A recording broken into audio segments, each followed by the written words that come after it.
Bună ziua!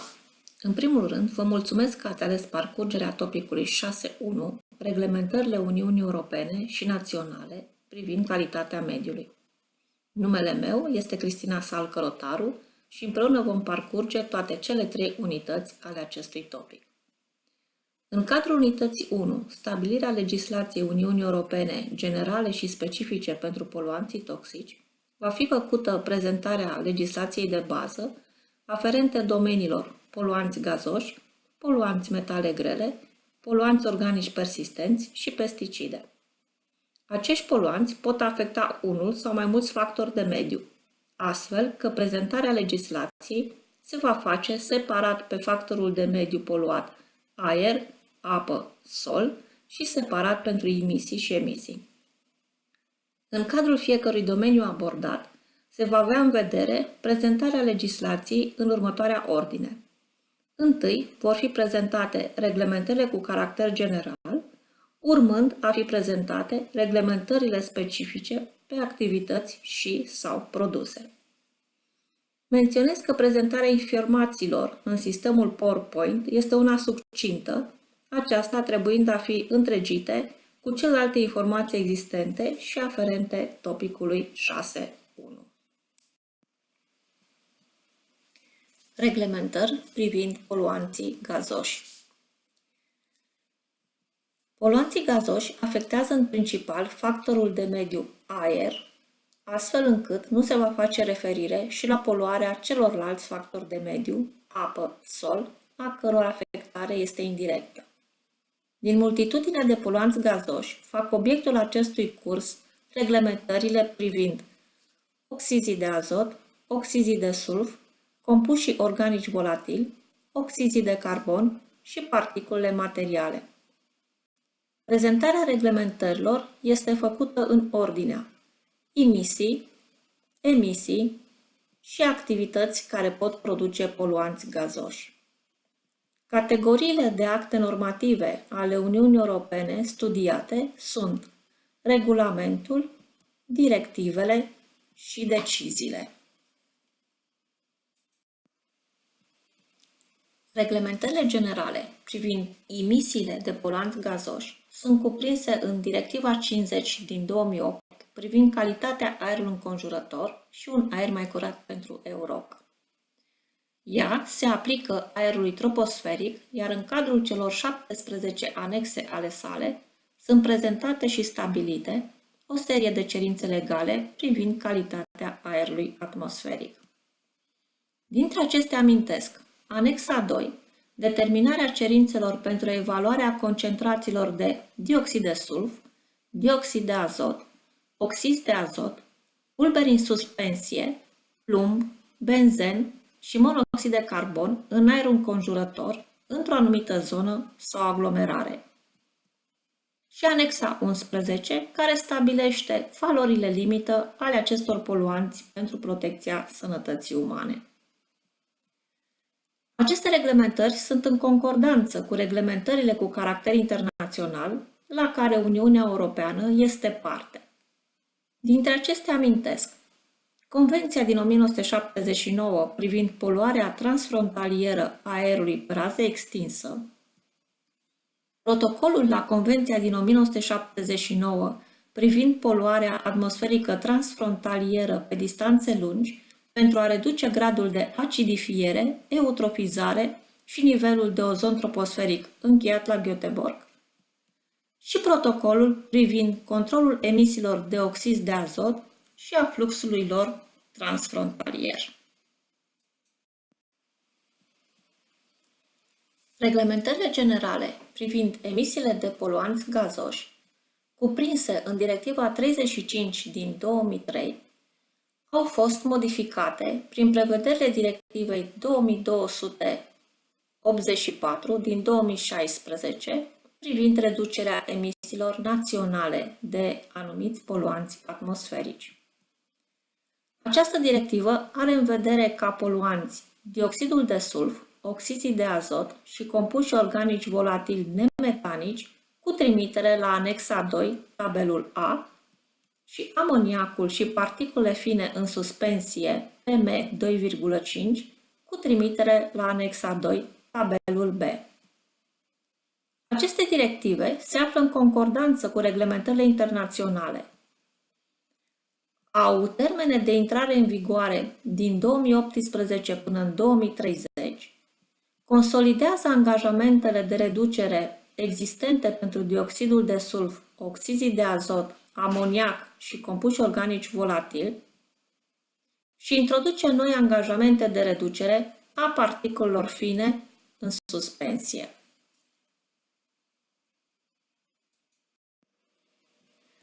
Una dintre activitățile cu efect poluator asupra atmosferei prin emiterea de poluanți gazoși este cea de ardere a combustibililor. Reglementarea strictă a acestei activități se realizează prin acte normative care impun fie limite de emisie, fie cerințe obligatorii de proiectare, fie un anumit randament de funcționare. În acest sens, sunt importante Directiva 125 din 2009 de instituire a unui cadru pentru stabilirea cerințelor în materie de proiectare ecologică aplicabile produselor cu impact energetic, Directiva 2193 din 2015 privind limitarea emisiilor în atmosferă a anumitor poluanți provenind de la instalații medii de ardere și Directiva 75 din 2010 privind emisiile industriale pentru prevenirea și controlul integrat al poluării, cunoscută și sub denumirea de Directiva IPPC. Pentru activitățile care utilizează compuși organici volatili, este aplicabilă de asemenea Directiva 75 din 2010. Capitolul 5 al directivei cuprinde dispozițiile speciale aplicabile instalațiilor și activităților care utilizează solvenți organici. Există o serie de produse care pot emite în atmosferă poluanți gazoși. Dintre acestea, printre primele locuri se află combustibilii lichizi. Pentru reducerea conținutului de sulf în anumiți combustibili, în cadrul Uniunii Europene a fost elaborată în anul 2016 Directiva 802. Reglementări privind metalele grele. Metalele grele, poluând direct aerul, apa și solul, beneficiază de reglementări generale privind emisiile de metale și reglementări specifice pentru fiecare factor de mediu. Reglementările invocate sunt de asemenea prezente sub forma regulamentului, directivei și deciziei. Reglementări generale privind metalele grele în aer. Nivelul de poluanți metale grele ca emisii în factorul de mediu aer este reglementat prin Directiva 107 din 2004 privind arsenicul, cadmiul, mercurul, nichelul și hidrocarburile aromatice policiclice în aerul înconjurător. În prima din cele 5 anexe ale directivei se regăsesc valorile țintă pentru arsenic, cadmiu, nichel și benzoapiren, ca medie calculată pentru un an calendaristic în conținutul total al fracției PM10. Aceste valori țintă care nu trebuie depășite se constituie de fapt în limite maxime admisibile de emisii. Aș aminti și anexa 5, în care se regăsesc metodele de referință pentru evaluarea concentrațiilor în aerul înconjurător și a vitezei de depunere a poluanților amintiți. Un alt act normativ este Directiva 50 din 2008 privind calitatea aerului înconjurător și un aer mai curat pentru Europa. Această directivă face referire doar la valoarea limită de emisie a plumbului. Reglementările cu caracter general privind emisiile de metale grele în atmosferă se regăsesc în Directiva 75 din 2010.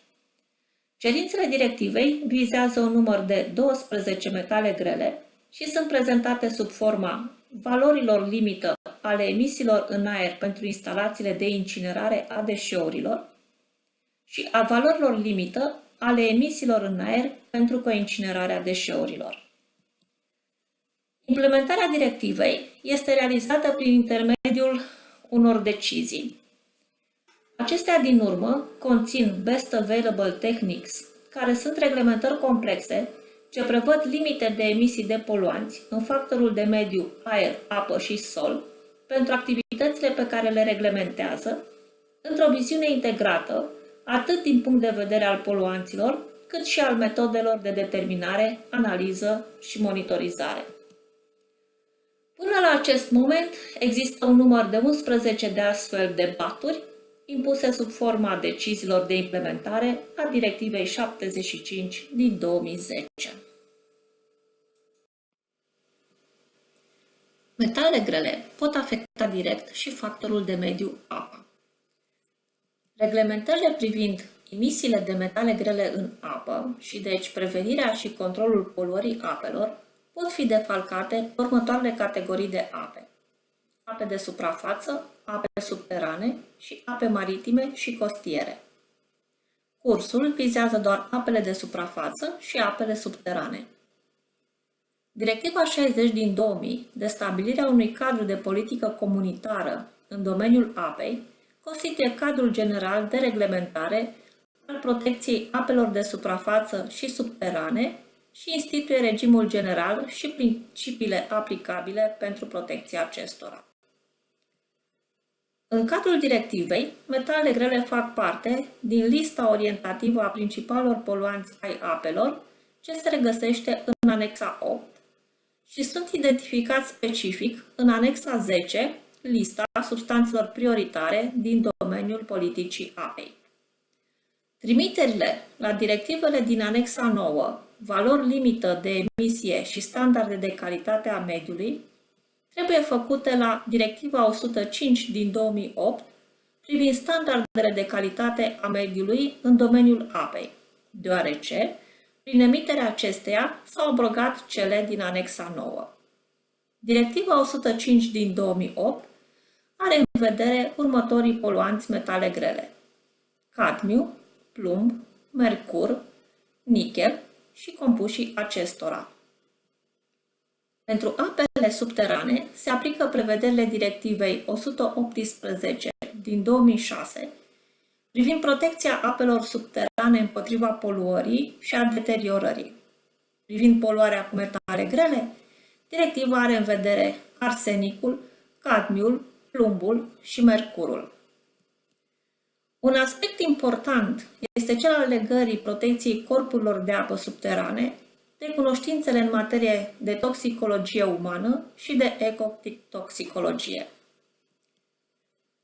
Reglementările privind emisiile de metale grele se regăsesc în cadrul Directivei 75 din 2010 și mai specific în actele normative de punere în aplicare sub forma baturilor. Al treilea factor de mediu ce poate fi afectat direct de metalele grele este solul. Protecția solului nu beneficiază de o reglementare specifică, precum protecția apei sau a aerului. Metoda de realizare a protecției este cea a reglementărilor conexe, adică a activităților sau a produselor care au ca efect poluarea solului cu metale grele. O primă serie de acte normative este compusă din Regulamentul 540 din 2011, ce pune în aplicare Regulamentul 1107 din 2009 privind introducerea pe piață a produselor fitosanitare, care a fost modificat și rectificat de Regulamentul de punere în aplicare 232 din 2015, în ceea ce privește condițiile de autorizare a substanței active compuși de cupru, care reglementează atât concentrațiile de cupru în substanțele active, cât și termenul maxim de comercializare a acestor produse.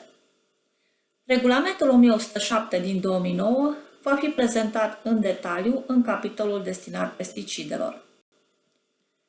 Un alt act normativ important este Directiva 278 din 1986 privind protecția mediului, în special a solului, atunci când se utilizează nămoluri de epurare în agricultură. Anexele 1A, 1b și 1c reglementează valorile țintă pentru concentrațiile de metale grele în solul pe care se aplică nămolurile, concentrațiile de metale grele din nămoluri, concentrațiile maxime anuale ale unor astfel de metale grele care pot fi introduse în soluri cu destinație agricolă. Directiva 65 din 2011 privind restricțiile de utilizare a anumitor substanțe periculoase în echipamentele electrice și electronice, realizează protecția solului prin măsurile preventive luate în considerarea faptului că aceste echipamente vor deveni deșeuri și că, de multe ori, nu beneficiază de o colectare și valorificare corespunzătoare. Metalele grele vizate sunt plumbul, mercurul, cadmiul și cromul hexavalent. Din motive didactice, Unitatea 1, stabilirea legislației Uniunii Europene generale și specifice pentru poluanți toxici, a fost împărțită în două părți, fiecare dintre ele prezentând legislația aferentă a doi poluanți. Astfel, în prima parte a unității 1 a fost prezentată legislația aferentă poluanților gazoși și metalelor grele.